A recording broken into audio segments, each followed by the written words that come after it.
That must have closed Turn before 04, 05. It must have already been closed. Yeah. Hey, was that yesterday? Yeah. Was that yesterday? It was. My Caprice. Yeah. I'm gonna bleed the brakes. Bleed the blick. Blah, blah, blah. Bleed the blick. I'm gonna bleed the brakes. You should change that car tomorrow. You should put that car's name as 99 Problems. There's No, already you know 99 what? problems here in This Florida. car, yeah, I was gonna say this car wasn't that bad, but yeah. This car hasn't been bad. I don't know why. Nah, the body work doesn't stress me out because body work I can do all day long. It's when something mechanical goes wrong, and then I'm like, oh my god, I have to take out my tools and I don't enjoy doing mechanics as much as I used to. Not even close. I never did, so I feel you there. I've never enjoyed it. And getting a mechanic sucks, bro. Here in Miami, nobody knows what they're doing, bro. Yeah, it's finding a good one. No, when you get somebody that knows what they're doing, they're booked so far. Like Yeah. So yeah. That's Jose picking up the Caprice. Caprice. So if you guys didn't know, I own a few cars. This is my 1968 Chevrolet Caprice. I've owned this car for what, 2 years? No, more. Has it been already more? Probably 3 years. 3 years. It drives, eh? Oh my god, drives phenomenal. It just doesn't stop. No, now now it doesn't stop. So I bought this car. This car was a great car. You went with me to buy this car. You asked me to go with you to negotiate. And it was a great car. The guy wanted like $30K. I was like, bro. Damn. No, he was crazy. Not crazy, but you can ask whatever you want. Doesn't mean you're going to get it. Mm-hmm. The car was super solid mechanically and all that. And I forgot what we ended up paying for, but it wasn't. It was under 20. Yeah, We paid, I think like 16 or 17 grand. Oh, you bring them down that much, bro? Manny was like, "Hey, I need you to come with me to look at a car." Yeah, because you got to get someone that's like not emotionally attached. He doesn't care. And he's like, he tells people, he's like, oh, you want 30? I'll give you 12. Ah, well, that depends. Yep. Depends. Yeah, that's a big drop. But he's like that. He's good for it. So bought the car, drove the car like crazy. The car was really fun to drive. Yeah, it was a good driver. I mean, You know what? Why I bought this car, Top G? This car, I'm the third owner. The car only has like 87,000 original miles. Mm-hmm. I got on this car, you can get on the expressway and open it up and do 100 miles an hour, and the car does not hesitate, doesn't flinch, and there's still more power to it. You step on the gas, and it wants to even go faster. The car drives phenomenal. he did that to me once. He was like, hey, let's go to a car show together. All right. I had my 60. Yeah. My 60 Buick. He was like way far from. I was like, bro, I'm going 70 miles an hour. How fast is this guy going? I didn't even realize it. I enjoy driving the car. Yeah. And the car looks great. It's a yacht.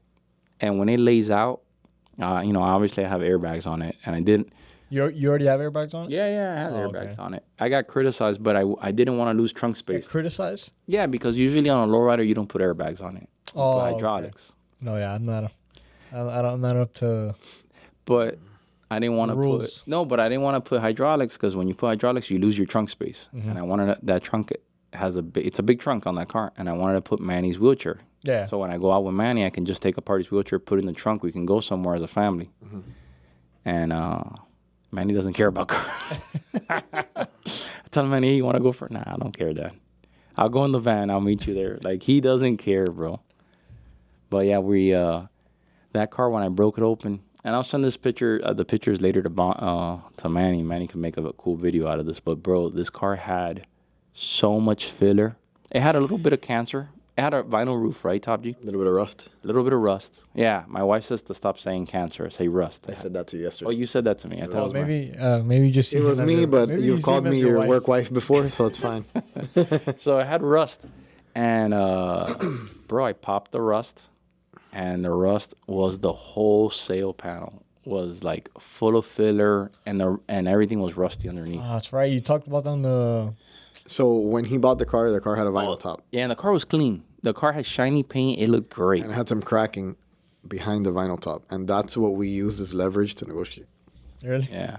Because we're like, we don't know what we're going to see when we peel up the back. And I told the guy, I go, honestly, I gave him a price. I go, if someone brought this car to me to my body shop to fix it, I'm going to charge you like $15K. Well, he said something 15, like, yeah, I know that's how much it would be. He got an estimate from somebody else. So he knew it was going to be expensive. So that's when we were able to that's come in what and really negotiate. brought him down that much then. Yeah. Okay. Yeah. The Plus, car was sitting outside. He had the car in a garage. He lost his garage space. Yeah. And he didn't want the car sitting outside because he didn't have time to enjoy it. So he rather sell it Let somebody enjoy it and let the car rot away outside in its backyard. Yeah. Yeah. And then the car had like half an inch of filler on the roof. That was a nightmare. Yeah. And the hood had. Didn't you find hood? So the something with hood, that was recently, right? So the hood looked like someone fell on the hood in a portion, and I body worked all that perfect. That's typical. Like when people close those hoods, they put their But hands something on they had some heavy old school metal work where it wasn't a MIG welder. You can see that they torched it with and did the body work, and then the hood was ready to paint, and then a bubble or two came out. Yeah. I grind the bubbles; they kept on coming out, and then I cut the circle. I cut that section out, and the reinforcement, the hood reinforcement, had rust in between the reinforcement and the hood skin. So I ended up buying a new hood in California and shipping it all the way over here. So that was another $1,200. The hood was $500, and the shipping was another $600 to get it here, plus crating. Mm-hmm. So I think I got $1,300 and another hood. Damn. And then do body work on that hood too. Yeah, it's these old cars, bro. Like, have you done the body work yet on the other hood? It's there. I know, I've seen it. It's pretty much done. Oh, okay. We're done with the '63 Impala frame. Omar says he wants to come this weekend to assemble the frame. Okay. So he's gonna put everything together. All the chrome. Yeah, all the chrome. He wants to make the frame a roller so he can take it back to his house, and then to put the body on the frame. Oh wow, mira, coño, where did you get this picture from, Banjo? It's one of the ones you sent me in the. Oh really? No. That was when we were washing it to get it ready. I was like, dude, this guy's like spying on me. Yeah, that was. It's cleared now. It's cleared and it's done. Yeah. So that's one less thing I have to worry about. And I then can't wait to see that car.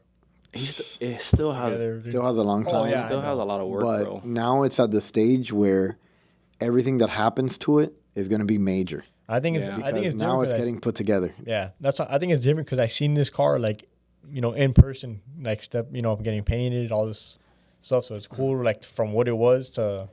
So when it goes through the boring stages, like the frame is getting wrapped, cool. The bodywork is getting done, cool. But once it gets painted, once it got painted yellow, dope. Then Philip came, killer. That's always what looked better and better. Dude, I love that Euro clear laid out on glass on that frame. Yeah. Mm-hmm. Yeah, SPI, that Euro SPI is just. So let me do a shameless plug. If you guys don't know, I sell only what I use, and that is our SPI Euro Clear, Southern Polyurethane Euro Clear, the 2020. I've been using it for 10 years. No, more than 10 years. I've had the business for 9. You okay 12 there? years, 13 years. I think like 13 years. You can let me know, bro. I'll mute your mic. Yeah, you can mute your mic if you want to. I mean, anyone. I mean, everyone that I talk to on the phone, that, or like my dad's friend. I turned your dad onto Dude, that clear. it's everyone that like uses it ends up loving it. Well, I told the guy yesterday, I said, if you use it, you'll stop using Nason. Oh my god. Bro. You know what? I'm leaving. I can't believe it. I told him, I said, I used to use DuPont. I used to use Chroma. That's what I used to use all the time. Chroma's not a bad clear. And then I used to use a little bit of PPG, very little, but I really used to use a lot of Chroma. So I was a PPG guy for a while. I hopped around. You started my career with Sherman-Williams Dimension and Ultra 7000. I started with Ultra 7000. Yeah, and then the first car I painted was a brand from Sherman-Williams called High and Glow. That was like a cheap single stage, and then I didn't know. I was a kid. Right. And then PPG was the thing I ended up using for a long time, Concept, 2020 and 2021. And that was, this clear to me sprays like the old version of PPG clear. Bro, it's the only clear you can stack up 6, 7, 9, 10 coats. Yeah. Then some people are like, oh, why are you going to do 9 coats or 10 coats or 7 coats? I go, if you're doing a high-end car, you do that and you come back after you let it sit for a while, and with a long block, you block the whole car like body filler. You start with 400 or 600, and you just you pretty much leave the car laser flat, like I did the Jerry's Cadillac, the '68. And Hans's Caprice. Hans Caprice came out. You need a cup of water, bro. I do need a cup of water. You really? It's you okay. do? It's good. I'm good. I'm fine. Listen, I'm fine. We've been here for an hour and a half. Where's an hour and a half? You're watching the time. No, When did we there's no start? time. There used to be a time. No, it says 10:51. No, it's because About an hour. we started a little bit late. It's fine. It's okay. I'm good. About an hour in. I'm good. Yeah, an hour in, bro. Are you getting nervous? I'm getting a little nervous. After the Ojos Locos conversation, I got It wasn't the same. a little flustered.